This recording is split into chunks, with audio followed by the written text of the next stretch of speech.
Hello dear student, কেমন আছো? I hope প্রত্যেকে শুধু ভালো না, ভীষণ ভালো আছো।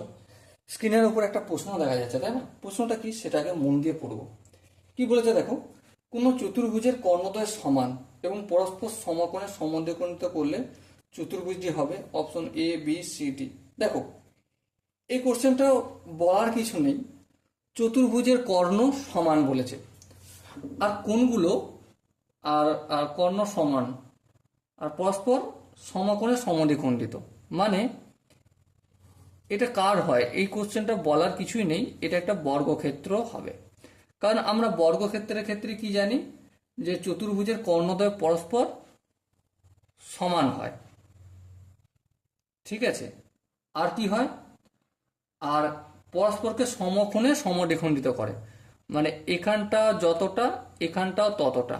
আর একটা লাইন মানে কি 180, 180 মানে এখানটা 90 ডিগ্রি আর এখানটা 90 ডিগ্রি হবে। সেম এখানটাও তাই, এখানটাও তাই। তো সেই জন্য এটা একটা বর্গক্ষেত্রের এক্সাম্পল। দেখো অপশন ডি আছে, এটা রাইট অপশন হবে। ঠিক আছে, আই হোপ এটা তোমরা যদি ইন্ট্রোডাকশন ভিডিওটা দেখে থাকো, মানে সামন্তরিকের ধর্মে যে ইন্ট্রোডাকশন পার্ট 2 আছে, অবশ্যই তোমরা প্রত্যেকে এটা বুঝতে পারবে। ওকে, সো ডিয়ার স্টুডেন্ট, দেখা হচ্ছে পরবর্তী সেশনে। ততক্ষণ পর্যন্ত ভালো থেকো, সুস্থ থেকো এবং জয় হিন্দ।